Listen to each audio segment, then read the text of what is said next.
За сэн байцгаана уу?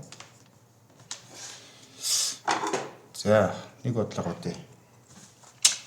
74 дээр дууссан шүү дээ. 74 дээр энийг оцсон шүү дээ нөгөө юу гээд рекурсивээр одоо 75. Одоо 75-ыг бодохгүй. 75-ыг яагаад бодохгүй вэ гэхээр энийг бодохын тулд зүгээр энгийн одоо давталтаар бодохгүй нөгөө томьёо очиж бодно. Тэр томьёо жоохон манай програмчлалтай ямар ч хамаагүй зүгээр математикийн томьёо байгаа. Геометри ч юм. Геометрийн нэг томьёо байгаа. Евклидийн теоремчлөө томьёочлоо нэг юм байдаг гэсэн. Тийм юм би бичлэгээр хиймэргүй байна. Ягаад гэхээр би өмнө бас нэг бодлогыг тэгээд нөгөө Диофантийн тэгштгэл энэ төр гэж тэ.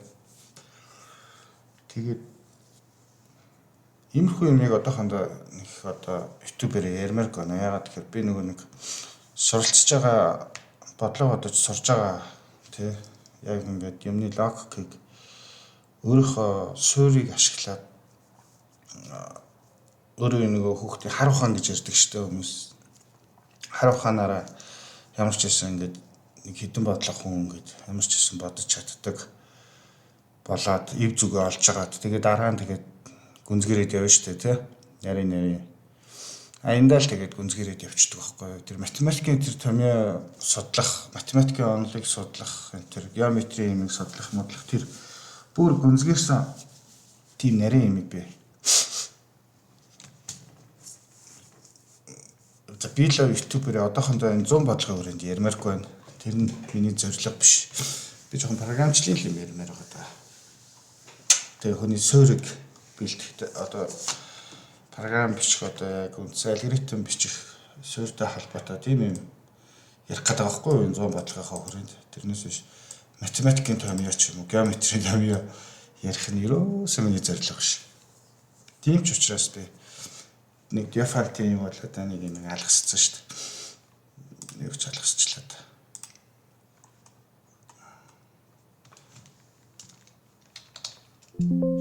Диофантийн гэл нэг юм алгасцсан. За тэр шиг би 75 гэсэн алгаслаа. За миний санааг ойлгосон байлгүй дээ тэгээд. Энийг бол бодъё. Тэгэхээр 76 гэдэг гэсэн. За counting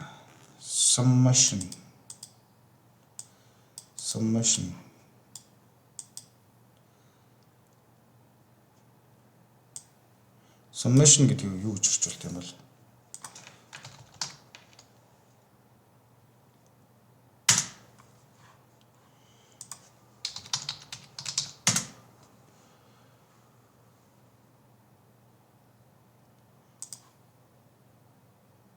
за нийлбэрийг тоолох гэж орчуулж идэх үү. Би summation гэдэг үг яг үнэ хэлэхэд мэдчихгүй юм байна. Тэгээд төсөөлөл байна л да. Гэхдээ монгол үгээр илэрхийлж чадахгүй байгаа юм л да. Summation activation гэдэг байдаг шүү дээ. Active гэдэг нь идэвхтэй гэсэн үг, activation гэдэг нь идэвхжүүлэлт гэсэн үг тийм. Тэгэхээр энэ нэмэлт гэх юм ааш. Нэмэх процессыг л хэлээд байгаа шүү дээ. За нэмэх процессыг тоолох нь гэж байгаа юм ааш. За мэдгүй. Энэ нүгэлбэрээр нь тодорхойлж байгаа. 5-ыг за нэг иймэрхүү байдлаар 6 янзаар нийлбэр задж болд юм байл да. Тэгээ мэдээж бүхэл таануудаар тэгээд тэг орохгүйгээр тий. Тэгэнгүүт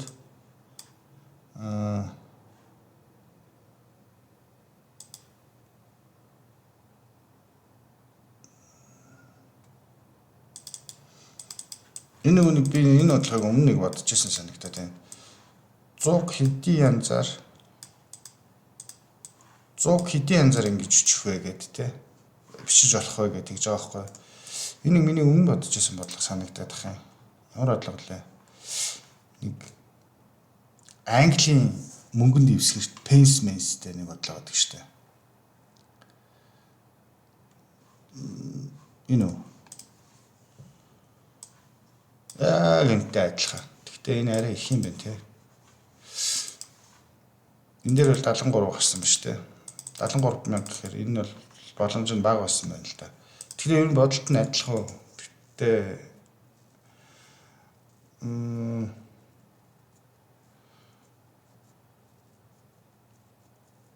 адилхан баха. Энийг бас ойлгох хэрэгтэй юм лөө. Бодчихдээ юм билүү? Бодох уу яах вэ? За бодчдөө. 70 саяны өмнөх бодлоготой бол адилхан л адилхан. За тэгэхдээ ер нь бол нөгөө ер нь бол динамик програмчлаач бодож болно. Backtracking-аар memorization хийж байгаа батсан ч болно. Тэгээ би өмнө нэг тайлбарлсан болохоор дахиад тайлбарлах байх бодолтой байна. Ер нь бид нэр ингэж л бодох гэдэг юм л да. 100 шүү дээ тий. 100 бид нэр 100 чинь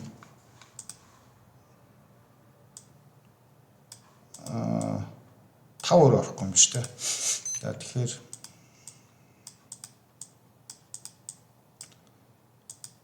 5 өрөө орохгүй, уг 5 өрөө орохгүй тэгэл задлах юм байна л да. За тэгэхээр 99-с эхлэв те. 99 орсон нийт боломжийн тоо. Дараа нь 98 орсон нийт боломжийн тоо. Дараа нь 97 орсон нийт боломжийн тоо гэх мэтчлэл явахад бодогдно л да. За тэгвэл энийг би яаж бодох гэж байгаа вэ гэхээр 99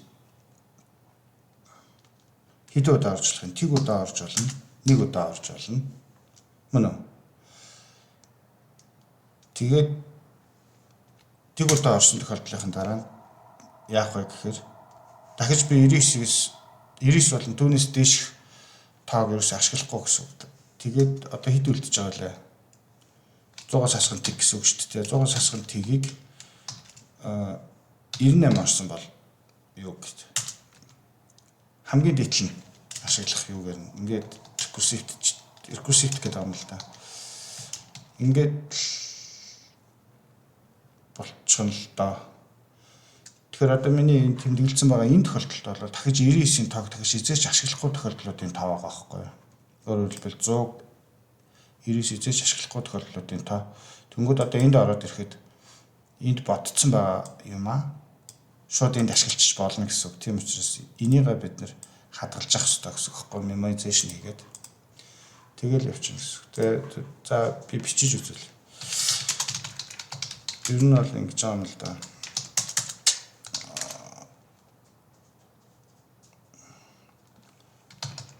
Тоог задлах гээл да тий задлах.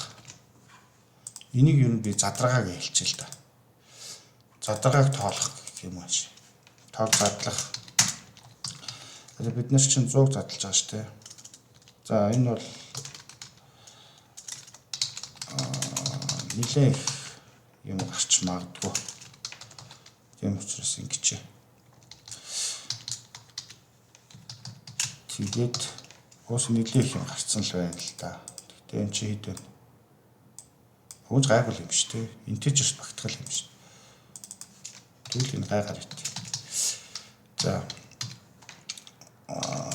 За ямар нэгэн x гэдэг тоог энэ дээр өөр тэмдэглэгээ байхгүй шүү дээ.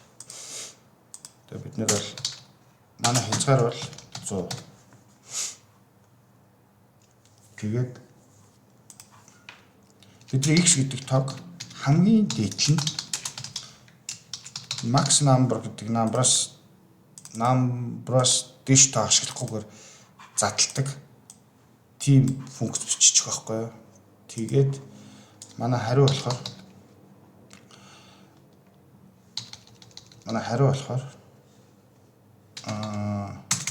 шууд ингэжтэй тоог задлах гингүүтэй 100 пиг-ээс хасган 1 хамгийн дээдл нь пиг-ээс хасган 1 гэдэг тоог ашиглаж задлах хэдэн боломж байгаа вэ гэж бодуулаад эхэлчихнэ гэсэн үг. Тэгэл энэ цаашаа recursive задраал. Тэгээ нөгөө memorization хийгээл зөв маяг ашиглаж хурд бол ямар ч асуудал гарахгүй. Гэхдээ бүх боломжийг нь өөр хийх юм бол memoization ашиглахгүй гэх юм бол мэдээж backtrack ч гэдэг юм уу, recursive ч гэдэг юм уу, ямар нэгэн байдлаар хийх юм бол замарсан юм гарна. Мэдээж энэ бодлогыг динамик програмчлал ашиглаж бодож болно. Гэхдээ би динамик програмчлалыг яг детальчилж логикийн төвшөнд одоохондоо ярих арай болоог байна. Тийм болохоор динамик програмчлалыг бүрийг гарцаагүй динамик програмчлал ашиглахаар тийм боломжийн бодлого гарч ирэхээр бодоод яваад байгаа шүү дээ. Нөгөө гурвалжингийн зам болдог ч юм. Энэ бодлогыг бол динамик програмчлал ашиглахгүй. Тэгээ надад бол би энэ хоёр хослолоор memoization хийх байхгүй юу. Тэгэхээр надад юу маань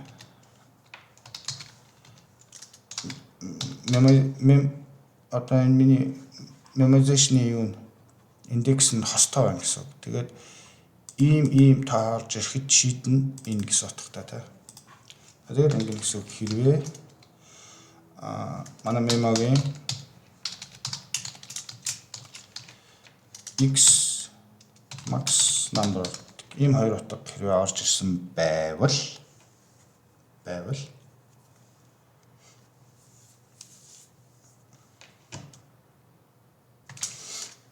мемогийн энэ утгаа буцаач тэгэл болчихно. Энэ нь болохоор мемог ашиглаж байгаа хэлбэр. За би нэг контрол дараад бид нар ямар тохиолдолд буцаах ёстой вэ гэхээр бид нэр хэрвээ x нь тэнцүү тэг байвал дуусах ёстой тийм энэ дуусах нөхцөл нь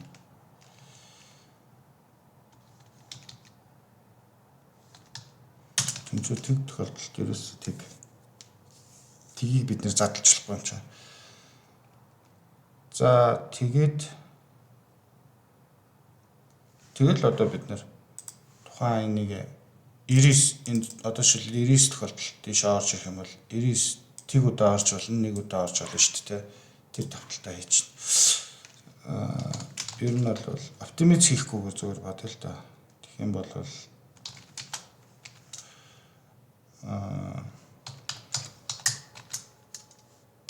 тэнцүү max number x-ийг хаах нь max number-уудаа л орж болно шүү дээ. Хамгийн дээдл нь. Тэ. Тэнгүүтээ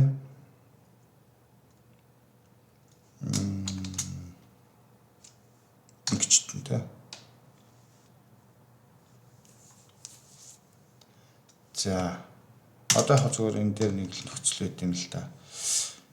Ямар нөхцөл байдаг вэ гэхээр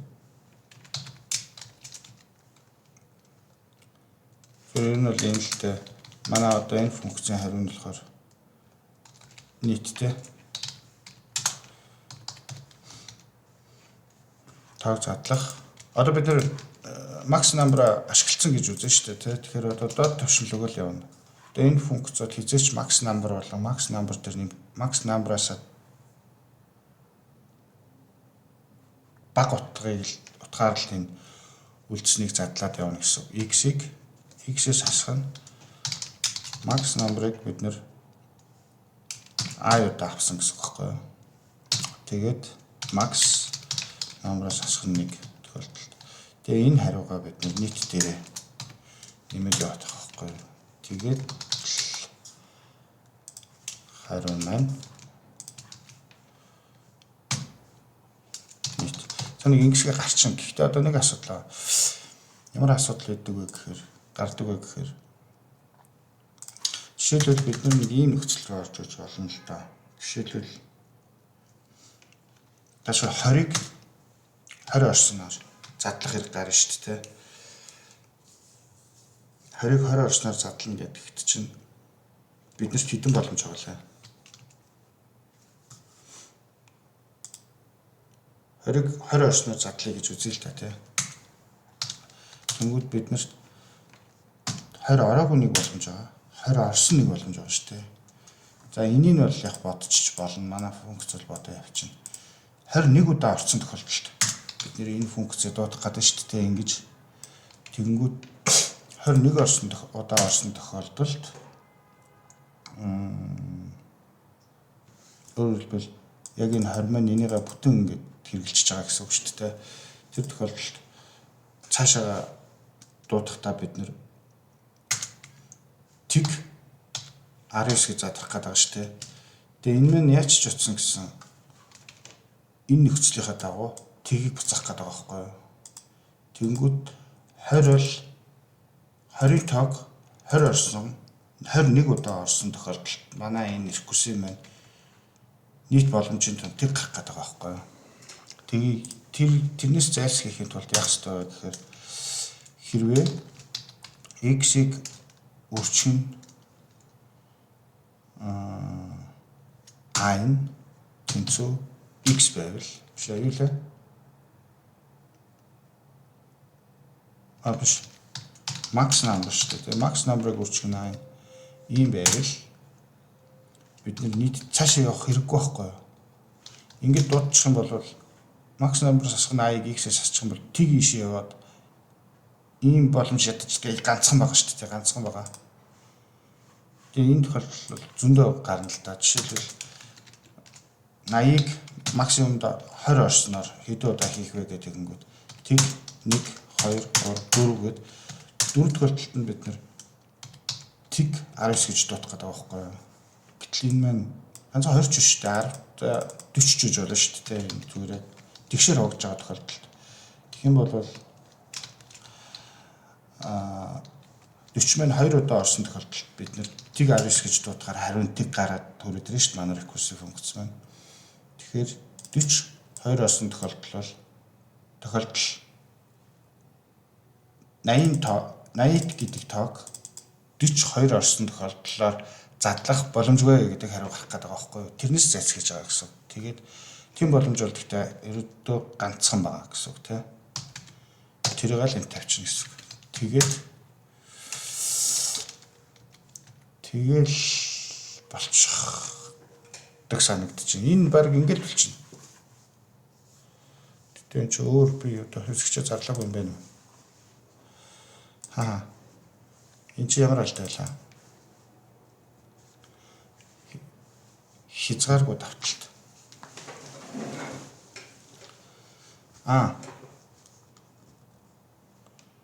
Max number нь бас тэг үйжлэхгүй шүү дээ.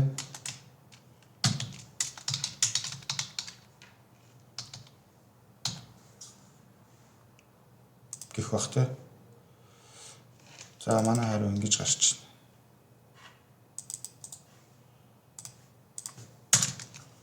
Тэг энэ хариу болохоор таарч байгаа хад. Би яг өмнө 74 дээр бас memoization-ыг хальт яриад өнгөрсөн. Энэ бодлогон дээр ярих гал байсан байна л да. За нэг memoization-ыг иймэрхүү байдлаар ашиглаад хийчих юм бол болно. Зүгээр арай өөр тий одоо юу гэдэг.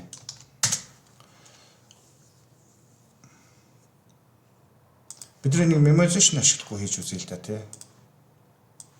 Тэгвэл яах нь харъя л тий. Жишээлбэл ингэх гээд байгаа байхгүй юу?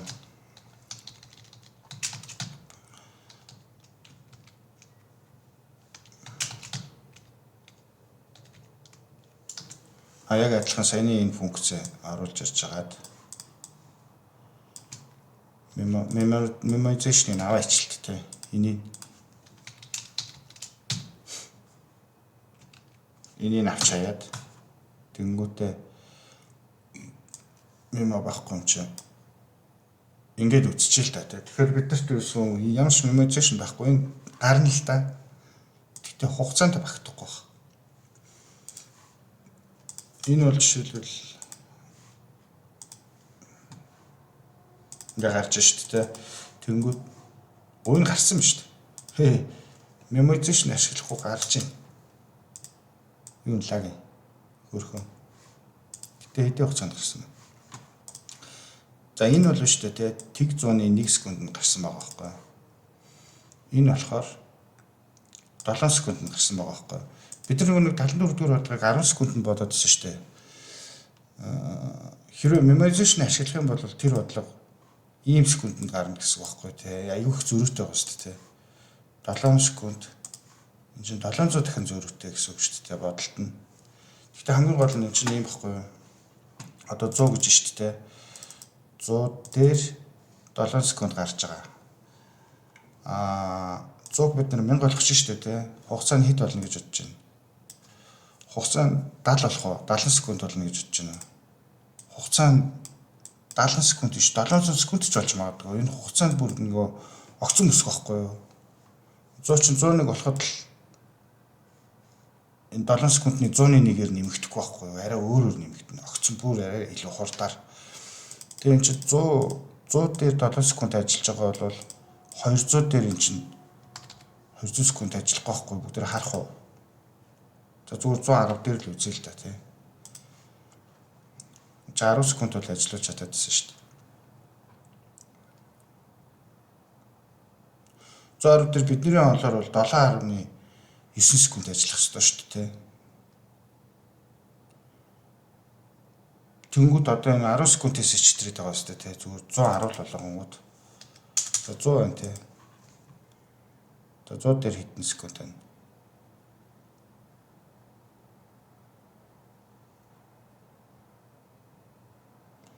Энэ одоо бүр 8 секунд болчлаа. За бүгд тэр ингэж үзье. 50 дээр үзье тий. Арай л багтчихлаа. За 70 дээр. За 70 бас бага байна тий. Нэг 2 секунд гардаг юм байна уу? 90 дээр. За 90 дээр нэг 2 секунд гарч шүү дээ. Одоо бид нэр 90 дээр 90-ийг 10%-аар нэмэгдүүлээ тий. За бид нар 90-ийг зүгээр л 100 болгоход тий 10%-аар нэмэгдүүлэхэд л энэ 2 секунд чинь 8 секунд болчихж байгаа шүү дээ тий. 4 дахин. Тэгээ энэ чинь бид нэр коэффициент гаргах юм бол ингэс үг шүү дээ. 90 байх 2 секунд байсан бол 100 байхад 8 секунд тий. Тэр чинь юу гэсэн үг вэ? 900 байхад хэд болох юм? Эндээс өсөлтийг бид нар харж байна шүү дээ. 10 өсөхдөө 10% л энэ тоог нь нэмэхэд 4 дахь өсөж байгаа шүү дээ. Тэгэхээр энэ 900 дээр бол галзуурах байхгүй тий. Эсвэл 1000 дээр ч юм уу тий. Тэгвэл memorization болохоор арай өөр л дөө. За жишээл энэ бол 200 дээр яах юм. Гараад байгаа байхгүй тий тоо. Memorization хүчин л юм л дээ. Тэгэхээр memorization бүр яг ингээ гахалтай байхгүй юу? Энэ memorization бол олооронтой 200 гэхээр энэ бол зөв хариуч гэж магадгүй шүү. Арайч үгүй юм болов. Арайч үгүй баха. Нөгөө integer-ээс ихтэрж байгаа. Гэхдээ яг бодолт хийж байгаа. Энийгээ би том өсгөж болгочих юм бол зөв л хариу гаргана 200 дээр. Тэг би үйлчлэх гэдэг юм гэхээр memorization ашиглахгүй рекурсив ашиглах юм бол зөв бүх боломжоо шалгаж байгаа учраас. Тэгээ ч юугаар өснө гэдэг л үү. Нэг юм байд юм аа. Зэргээр тий. Зэргээр өсөж байгаа байхгүй юу? Өсөхдөө.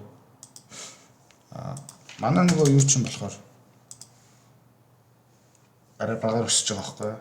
Тэгэхээр чинь шал өөр гэсэн. Шал өөр.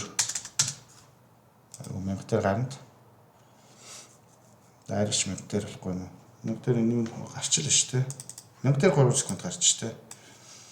Тэнгүүдийн нөгөө integer-ээс ихтэрчиж. Энэ бол 1000 дээр ямар шансгүй байхгүй юу? Одоо юу гэдэг бид нэр 10% өсгөхөд 10% өсгөхөд 4 үржүүлэгдээд байгаа байхгүй юу тий. Тэр бид нэр 1000 хүртэл хэдэн удаа 10% өсгөнө гэсэн үг үү? Тий. Тим удаа 4 үржүүлнэ гэсэн үг шүү дээ.